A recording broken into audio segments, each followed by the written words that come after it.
God, theology, in just an hour. So I'm just gonna, get our toes slightly damp and hopefully give you some greater connection and meaning to Untitled Chapter, even while just glancing at God and liturgy and life and death.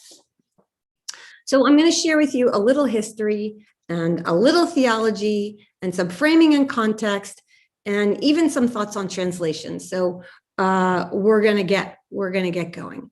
So the first thing I want to share with you, in the words of Rabbi Dr. Lawrence Hoffman, you might recognize his name. He's a contemporary scholar of liturgy. And this is what he says about Untitled Chapter. And I quote, he says that Untitled Chapter is profound, perplexing, it has persuasive power, it's prominent and controversial. Profound, perplexing, it has persuasive power, it's prominent and controversial. I feel the weight of all that every time I read it, every time I listen to it. I feel all those things, and I'm guessing you feel all of them or some of them, or you wouldn't be joining us today. So let's go way back. Let's go way, way back. We call our high holiday prayer book a machzor. And this is from the Hebrew root chazar, to return. So we are returning, this idea of returning. You probably know the weekday prayer book is called, the weekday in Shabbat, is called the Sidur, from the word Seder. There's an order to it. So we have a returning and an order. But originally this idea, this machzor, and I'm talking, millennia, this machzor was a collection of poetry, piyut, the Hebrew word, piyutim, this collection of poetry. That's what a machzor was. And it was written by, shall we say, liturgical geniuses, these men, mostly that I know of, men always, this idea of creating a poem prayer. And a lot of these were written between the 5th and the 7th centuries. That's a really long time ago. At first, it was thought that Untitled Chapter was perhaps written in the 11th century, but the more I've read, the more I've seen, they're now convinced, scholars are now convinced that it was written sometime between the 5th and 7th centuries. That's a really long time ago. And so these poems, these piyutim, written in the land of Israel, they were written for and perhaps used only once a year, right? So they would write this beautiful poem and it was used only once a year. And as time went on, these collections kept growing because new poetry was created.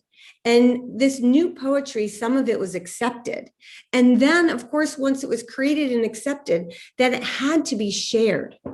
And so before the printing press and before the common prayer book was set as we know it today, each person had to carry his own collection, of these handwritten folio-sized pages.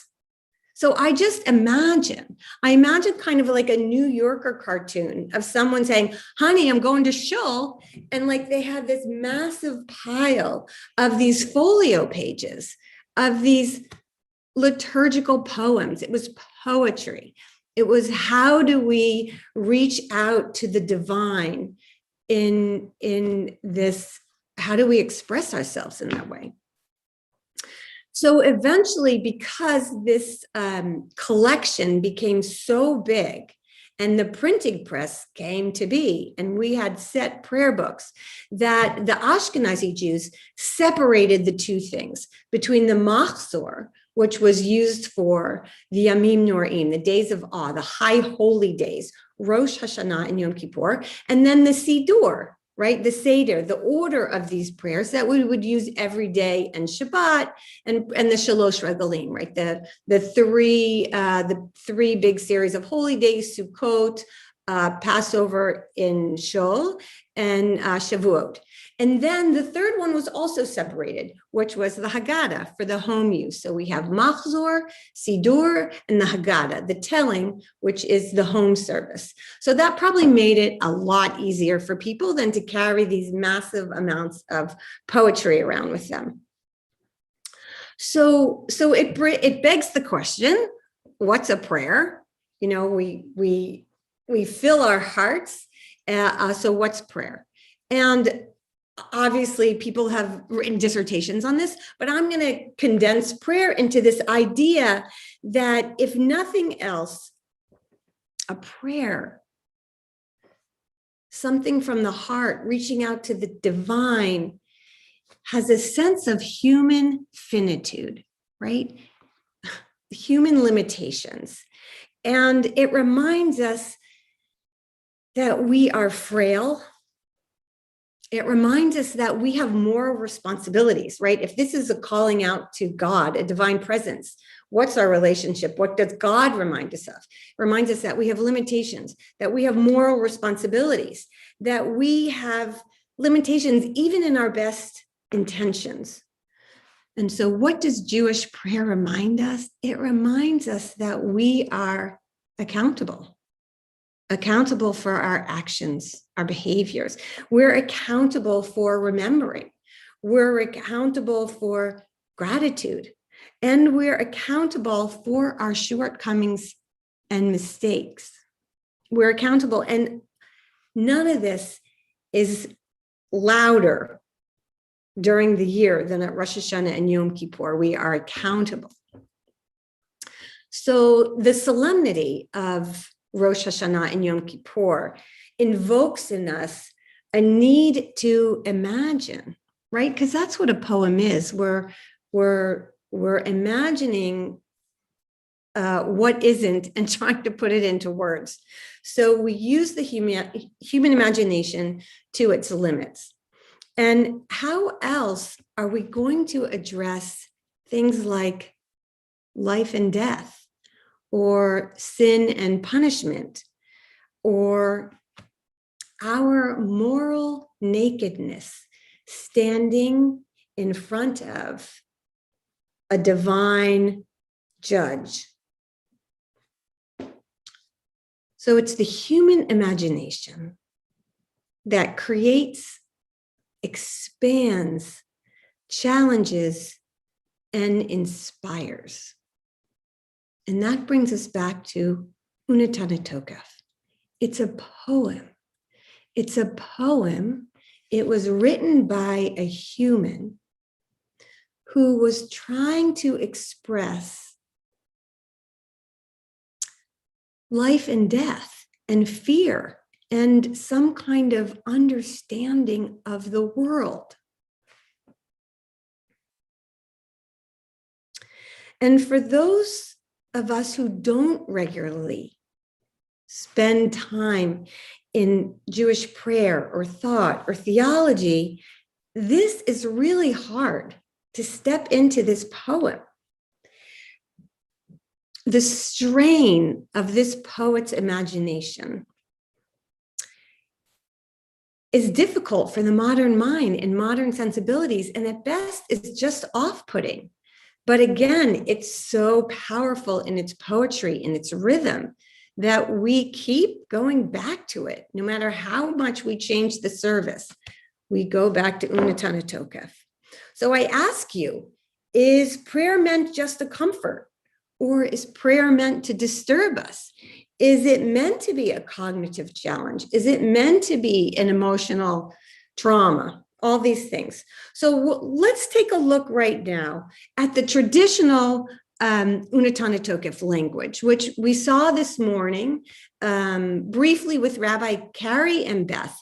And I'm going to do something that scares me. I know that theology scares me, scares a lot of people. I love theology, but what scares me is screen sharing. So hang on, I'm going to do that. Okay. This is the original text with the Hebrew of Untitled Chapter.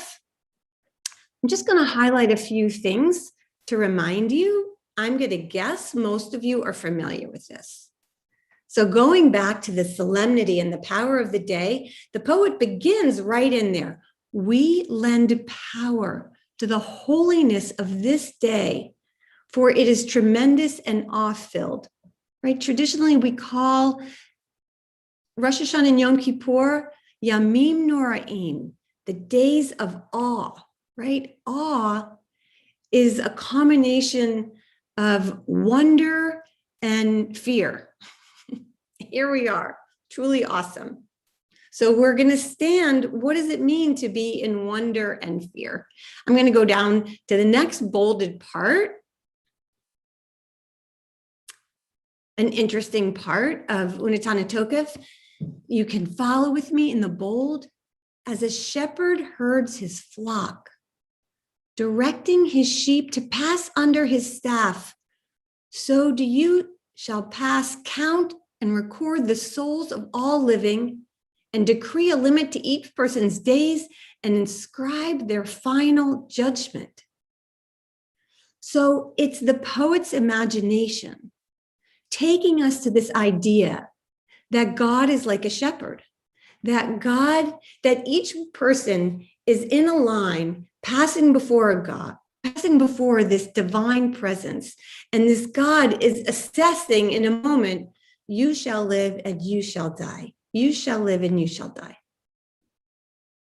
This is a poet talking. Our modern sensibilities are like, what? What? Let's continue. Here's the most familiar part.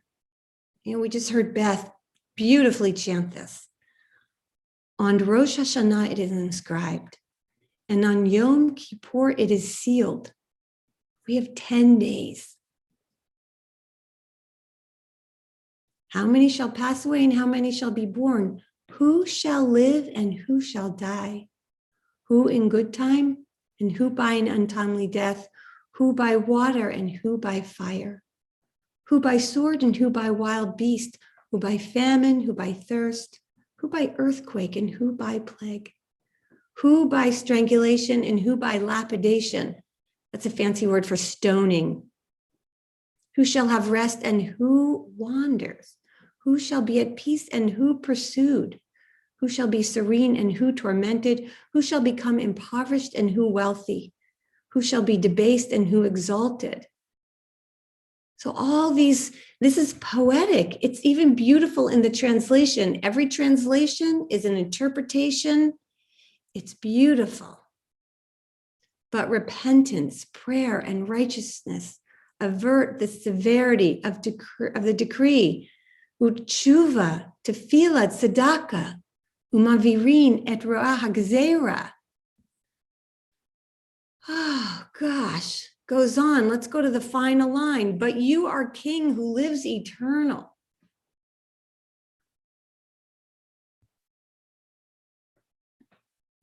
Wow. The poet does a good job. Do we have power? Do we know the future? Who knows the future? This is theology. Does God know the future? I just want to set up a few things. When we as moderns read the prayer book, as we read the newspaper, as we read a book on our night table, our modern minds go to this idea. Is this fiction or nonfiction? Is this true? Is this false? Do good people actually live longer and bad people die earlier? This isn't true. This is false. And then we think that's false. I don't want any part of this. I want to give you a different lens. This is a lens I learned from wrestling with Psalms, because I kept thinking, this isn't the world that I live in, and this is the lens. Description and prescription. Is this describing the world as it is, or is this prescribing the world as we wish it could be. As we wish it could be. When I was younger and I had brown hair, I turned to my favorite guide and Rabbi Rim Meyerowitz, my uncle. And I was struggling with this idea of God. And my uncle Rim shared with me that God is the idea of goodness that we don't see in the world, that it's justice, right? It goes back to imagination. We pray for what we imagine could possibly be. Maybe God and hope are the same thing. My teacher, Rabbi Art Green, says that God is a verb, right? It's what we're doing, imagining, wanting, wishing, praying for. So in a minute, I want to share with you what I wrote in response to Untitled Chapter.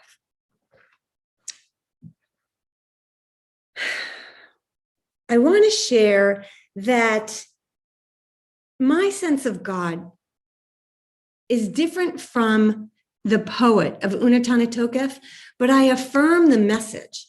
I affirm that we do need to take into our hands this idea of life and death, that this is an urgent thing we need to deal with. And I want to affirm that we need to make meaning and purpose in our lives. And I want to affirm that we need to imagine what this feels like. So now I'm going to go into the scary part, which is share screen again. Okay. So please follow along with me as I'm going to read my version, my response to the poet of Untitled Chapter, and then we can open it up to questions and compare and contrast. I also want to know that after that, we're going to talk a little bit about translation and interpretation. So here we are. We just read the poem Untitled Chapter in translation. And now I'm going to respond to you. Untitled Chapter, facing death, embracing life. On Rosh Hashanah, it is written, and on Yom Kippur, it is sealed. Who shall live and who shall die? On these awesome days, our liturgy posits that God sits in judgment of our behavior, assesses our actions, and determines whether we warrant another year of life. This assertion of divine knowledge calls attention to the frightening depths of our own not knowing. None of us knows whether we will die this year or next year or in many years. Perhaps there is a quiet moment amidst all the words we say on these days when we allow ourselves to come more fully into this awareness. We imagine that the judgment of our lives will be sealed at the end of Yom Kippur. And in facing death, we face the limits of our lives. We are beckoned to become our own judge. There is time, and now is the time. We are not here to accrue bonus points in some kind of cosmic ledger. We are not here to try to escape death by gaining favor with an unforgiving God. We are here to listen to the question that calls out softly, insistently, from within and beyond us. What do you want to do with the time you have left? What do you want to do with the time you have left? And teshuvah, tefillah, and tzedakah avert the severity of the decree. The harshest decree is not dying without breath. The harshest decree is not living with breath. Teshuvah, we turn inward hear our own hearts with courage and resolve to do better. Tefillah, we call out, offering our gratitude, our vulnerability, our desire for discernment. Tzedakah, we extend a hand, share what we have, give sustenance, and dignify with hope. With each of these three gestures, we are offered a gift, the gift of breath that connects us to everything that is, was, and will be. This, only this, can avert the severity of the decree. To live in relationship, to find our own breath in syncopation with another.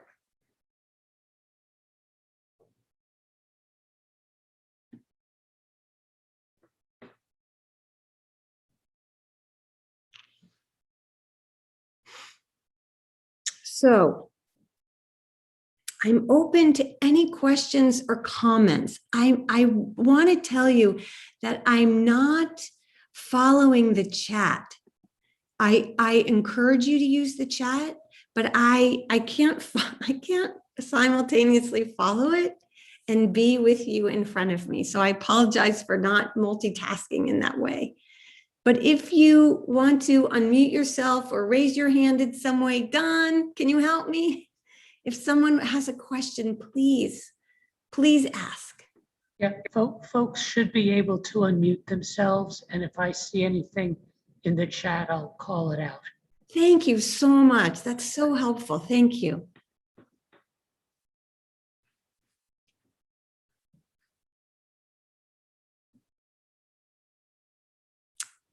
I'm not afraid of silence, so maybe we need a minute to think.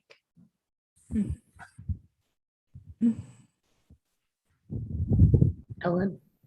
I want to just bring up what was in the chat, which was very meaningful to me as well.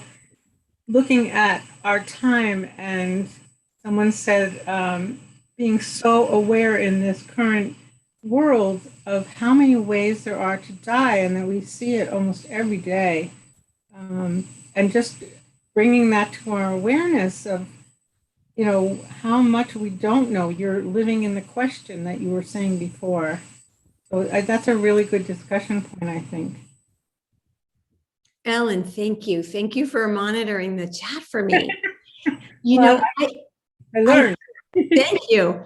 So, you know, I think maybe when I was younger, or we didn't have such a quick news cycle, we used to read Untitled Chapter and think, that's so many things. How could that be? But there are fires and floods right now in this country. There's a plague. All these things are right in front of us all the time. So the poet in the 5th to 7th century didn't have the 24-hour news cycle, right? We see all that all the time. And I think all the more so, it reminds us, what do I want to do with the time I have left? And it can have an air of desperation about it, but it can also have an air of intention about it. Like, how am I going to be intentional about my time? Mm-hmm. I have a question. Yeah. I don't have the 3 calls in front of me, but the first one, I think, Teshuvah, was about reflection, internal work.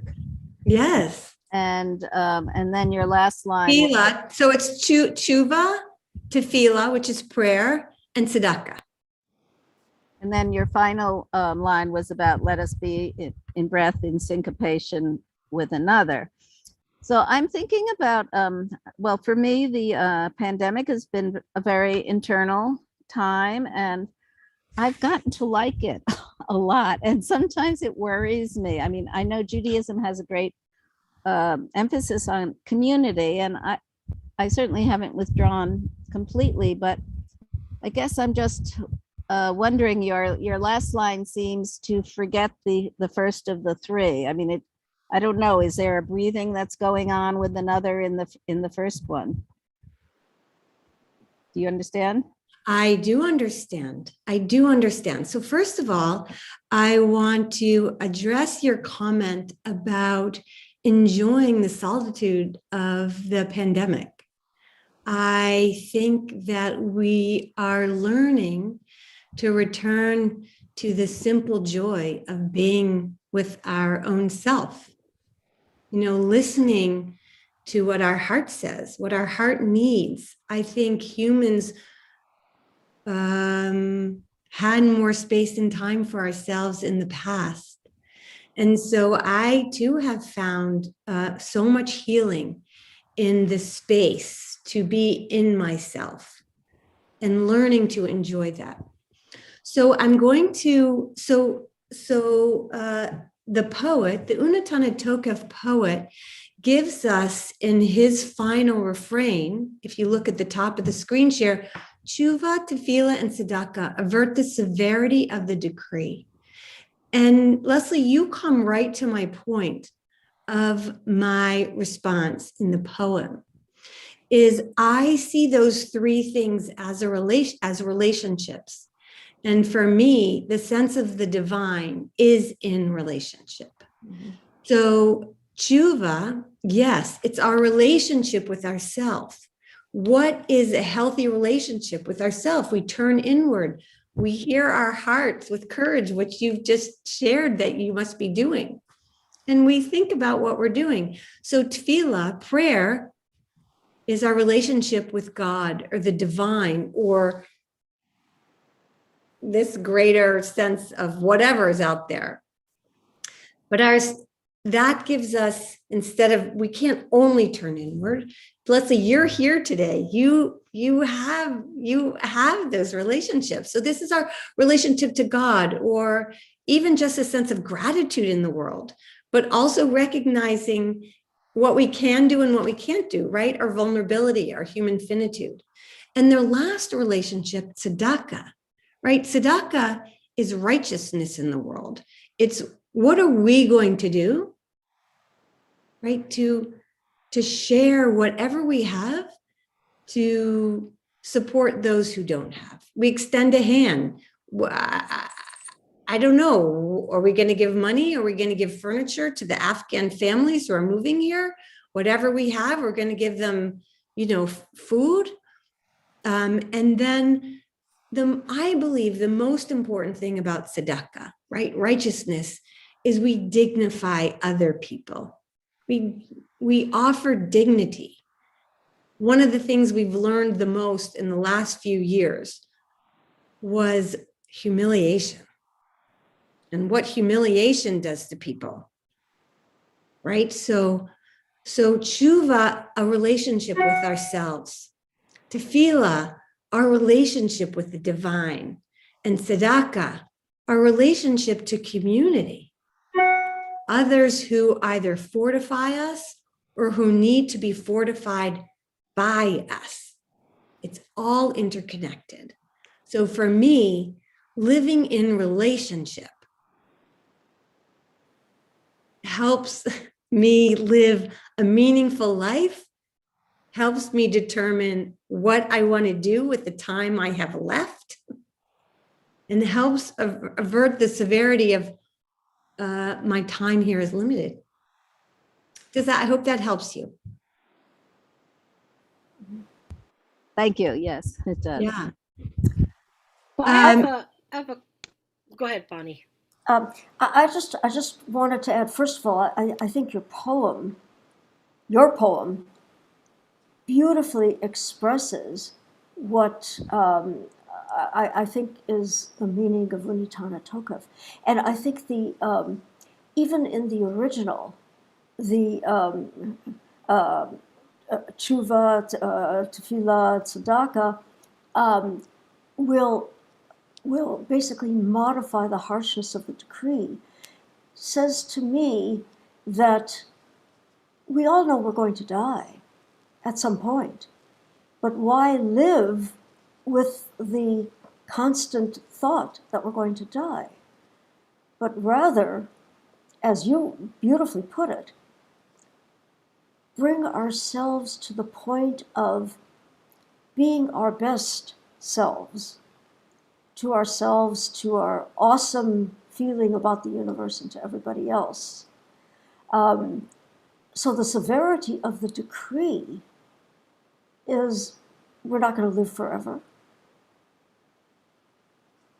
but not to prolong the thinking of that, and instead be good people.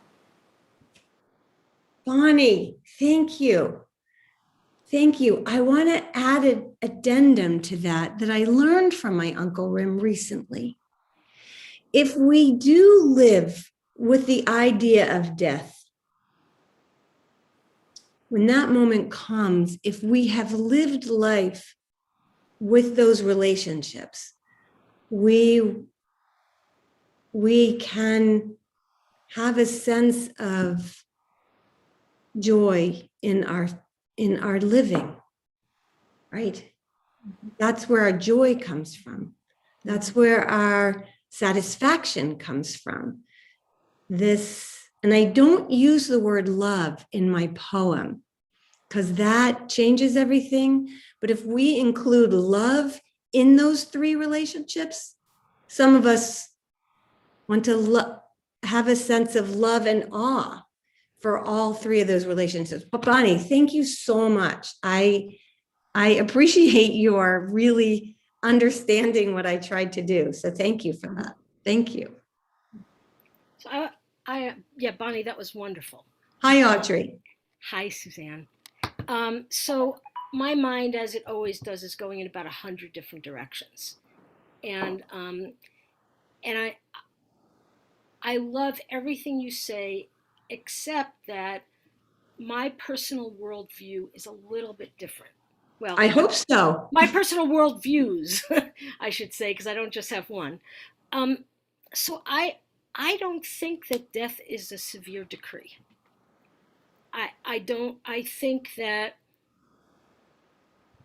there is an eternality to us, and for me, I'm very comfortable that the soul goes on even after we die. So maybe that's why I'm not so terrified of it, right?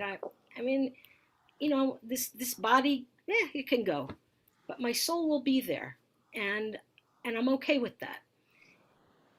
So that's some of why I struggle a little bit. I love what you've said, and I love that, the teshuva, the three things. Yeah, that. But I'm going to go back to sort of the beginning of what you talked about, which is about human frailty standing before a divine judge. I think of God a lot of the time, not always, but a lot of the time, as the God within. And I feel like I need to shift that judge part to something else, and I haven't gotten there yet. But sort of like a coach, maybe, or a mentor, right? Who's helping me along the way. I hold that shard of light, one little shard, and everybody in the community writ large holds a shard of that light. And that sort of, for me, takes away the need for judgment. So Audrey, I just want to commend you on what you've done. A lot of work on this, and you have used your own lens coming from your own personal experience and what your relationship is with the divine, light, coach, or whatever. We are on the same page, Audrey. We all have to create our own relationship with the divine. That's why it's a relationship. I can't have a relationship with your sense of the divine, and you can't have a relationship with my sense of the divine. Right. But you're exactly right. This is what I'm talking about. It's the meaning that we get from doing the work. Yep. You were spot on, right? Spot on. Anyone else? Can I Please. make I know there's someone there. Nan. Can you I'm hear not, me? I'm not getting you fully. Is this any better? This is better. I don't know who's talking. Okay, good. And Owens, I'm sorry, I'm having problems with my connection, so I turned off my video to try and. Okay.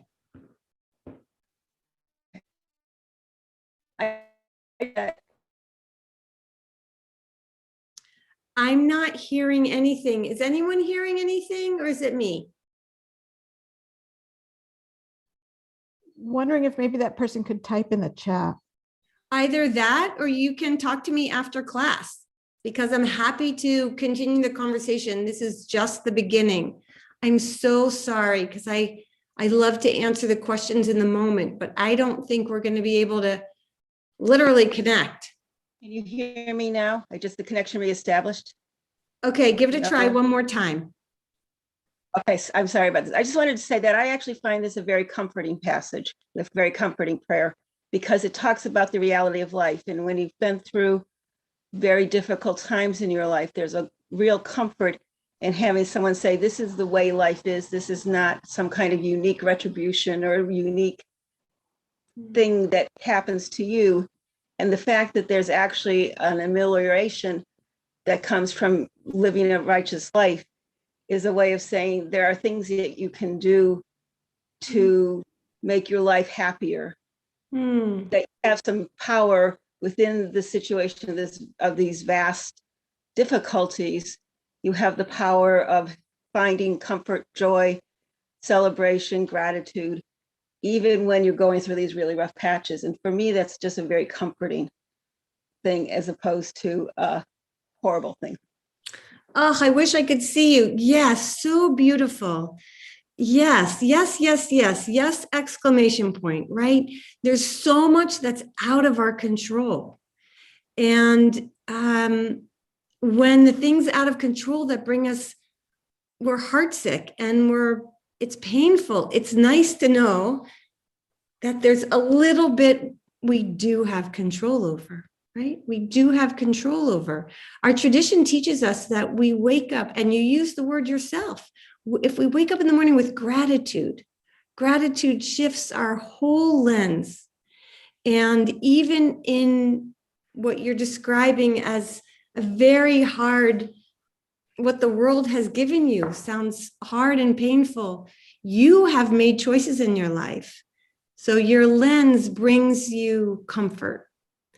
So I really appreciate that. And I'm so glad that this Untitled Chapter can bring you comfort, that somehow there is some kind of structure that we can connect with that will avert the decree of existential or physical suffering. So thank you. Yes, yes, and yes. Another comment. One more right now. This is Amy. I mentioned to Audrey this morning that I was struggling with the sheep metaphor because I think an important tenet of Judaism is that we have free will. And so, that seems like the opposite of sheep just kind of going past a shepherd who's saying, yep, this one over this way, this one over that way. Even though I think the idea that, of course, there are things that are not in our control, where we are more like sheep, is the reality of our lives. But I do struggle with that imagery. It seems not quite somehow in keeping with who I believe we are as Jews. So yay for the struggle. Yay for the struggle. So this poet was trying to express maybe it was not descriptive, but prescriptive of how he wanted to feel cared for. I mean, post the Holocaust, right? Some of us think of this shepherd and his flock differently. The line of Jews, who lives, who dies, just so, at least God was looking with some kind of assessment to behaviors. I mean, you think of these things in the Shoah. So this is a poem. This is a poem. That's not, and I have to say, that's exactly the part that I respond to in my poem, because that's not my sense of the divine in the world. But I'm not, we're not sure. We don't get to interview the poet. He doesn't have a podcast. We don't know what he was thinking that made him imagine God in this way. But I'm guessing for some people it was comforting. We don't know. And sometimes I'm learning the best answer is, I don't know. I don't know.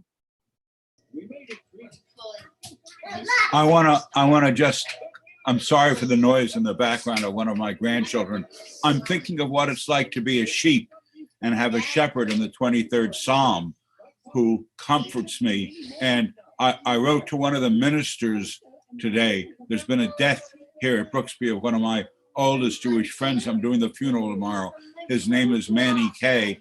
And the minister from Brooksby wrote to me and said, "May you rest in the heart of God." And I went, wow. So what's it like to be a sheep? What's it like to be warm and woolly and eat and not worry about whether you've made your mark on the universe and trust in all the other sheep? Just asking. I don't know much about the outside. I don't go outside much. And Rabbi Offit knows a lot more about chickens and bees and stuff. But maybe one day we'll learn the Torah of being a sheep, not in the sheeps to the slaughter in the Holocaust, but the sheep of the 23rd Psalm who lay down in green pastures. So thank you for that, because again, it returns to our imagination, how important imagination is in liturgy, in creating prayers, in theology, and our ideas of God. Our imagination is so important. And I'm going to let that go because I think I would actually like being a sheep. I think that sounds good. I like salad and I like wool sweaters. So maybe I would be actually a really good sheep. I don't know. But I want to remind ourselves again, step away from my poem. I want to remind ourselves what Larry Hoffman said, that the Untitled Chapter is profound, perplexing, it has persuasive power, it's prominent and controversial, right? It's so much, and looking around the room, you're going to know the next thing I'm going to say. Leonard Cohen, everybody, Leonard Cohen. Right? Leonard Cohen, this brilliant poet, singer, songwriter, was so moved by Who by Fire that he wrote an amazing piece.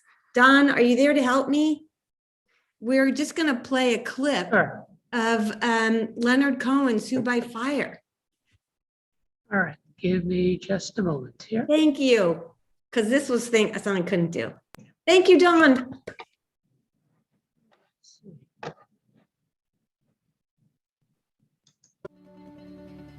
And who by fire, who by water, who in the sunshine, who in the nighttime, who by high ordeal, who by common trial, who in your merry, merry month of May, who by very slow decay, and who shall I say is called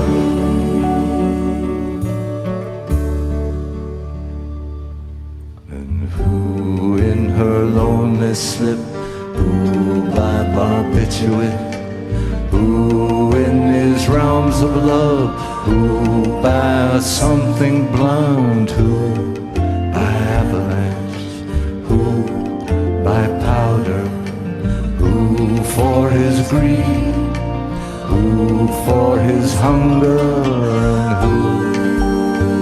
who shall I say is calling?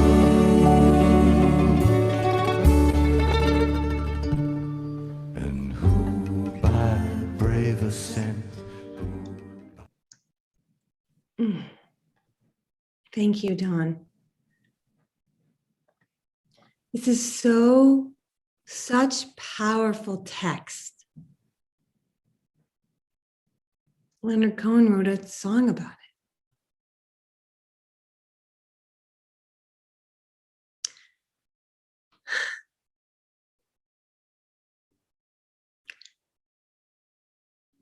The most interesting line to me is his refrain. Who shall I say is calling?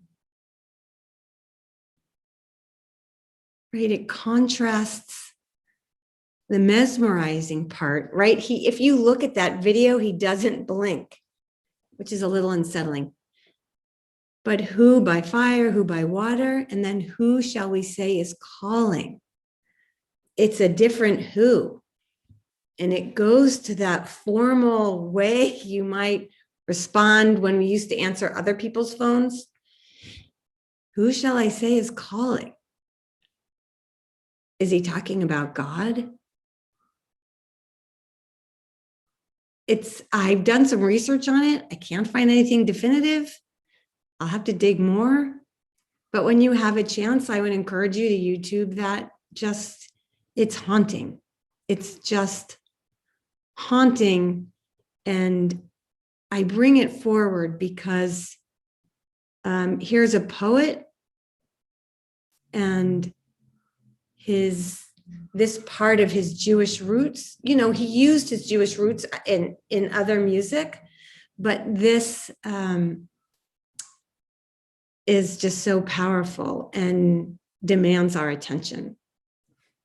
If anyone wants to respond quickly, if you have a past relationship with this,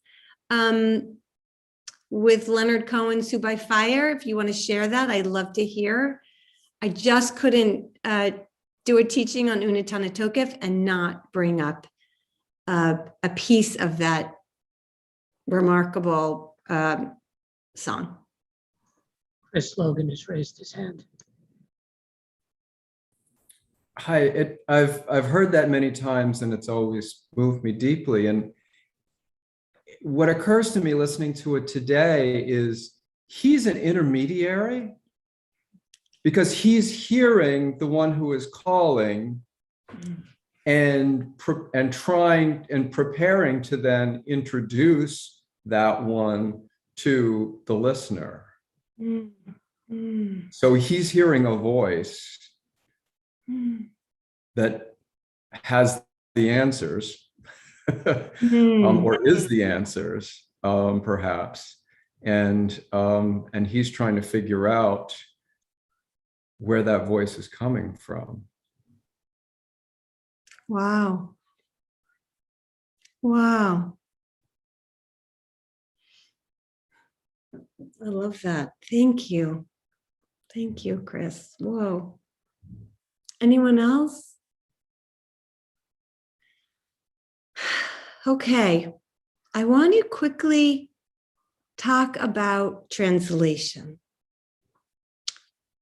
So traditionally, prayer books who had to translate, for example, into English, there's the Hebrew and Aramaic into English for many people who don't speak Hebrew and Aramaic.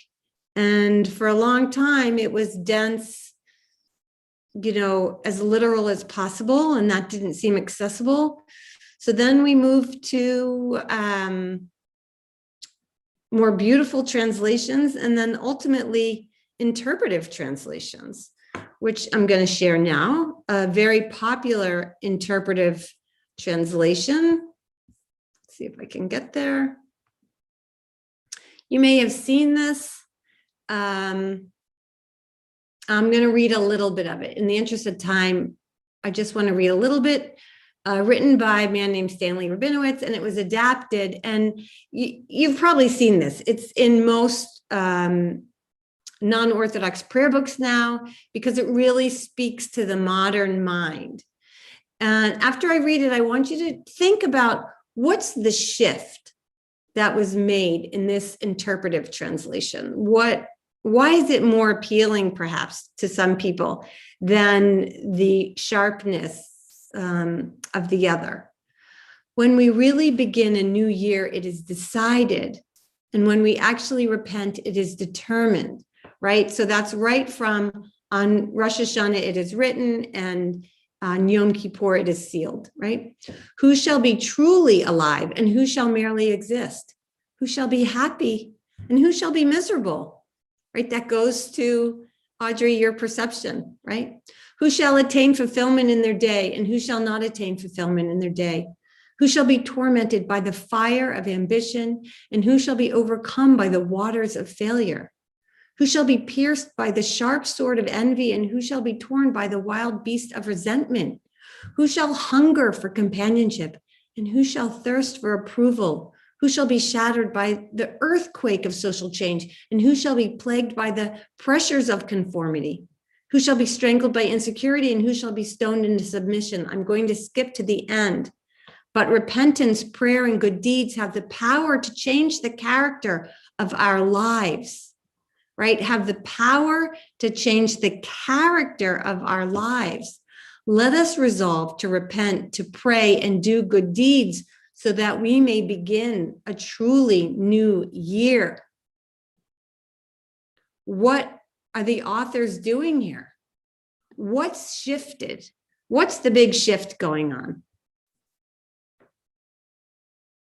Anyone? The decider is no longer God, but rather ourselves. Thank you, Bonnie. Is that as comforting? What does it do?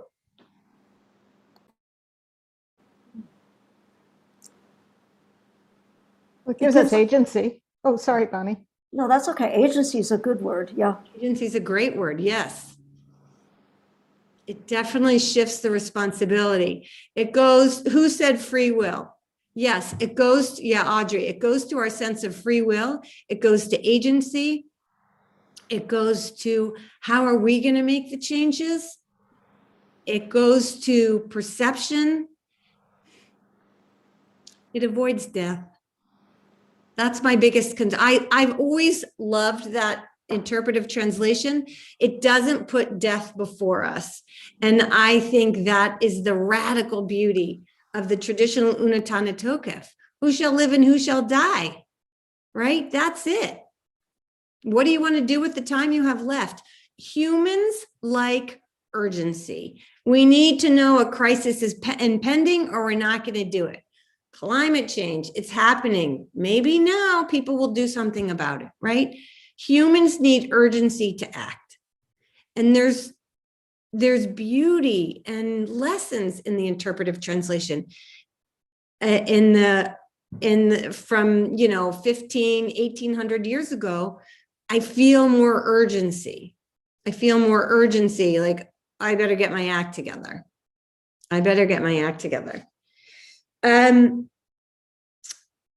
One more comment before I close. Anyone feel the need to, anyone who hasn't spoken yet, feel the need to just put whatever forth for all of us?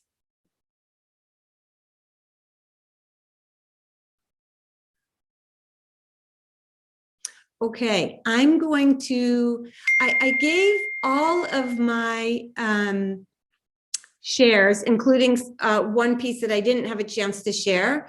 Amy, I'm answering your question right now. Don, is it possible for you to share all of my screen shares with everybody? I don't know how that works. I can send them to Beth and Rabbi Carrie, and they can share it. All I'm just saying is I'm happy to share everything with you. You'll get it. You can get my poem.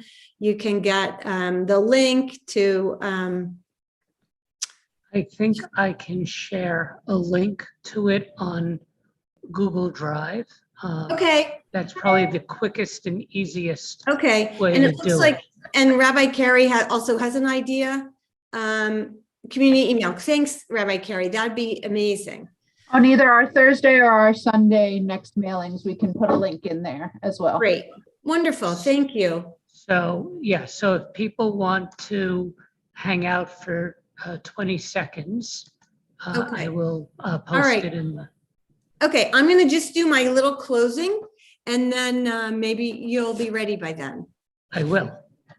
So, so we've talked about urgency. We've talked about a lens of fiction, nonfiction versus descriptive and prescriptive. Using our imagination to think about the world that we want to create and hope for and pray for. We've talked about who's responsible, God or us, our ideas of God, talked about our relationship with ourselves, our relationship with community, our relationship with the divine.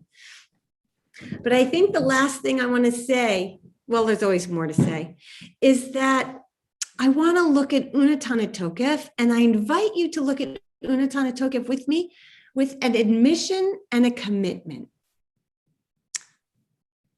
I want to admit that there's a legitimacy that people find this often troublesome.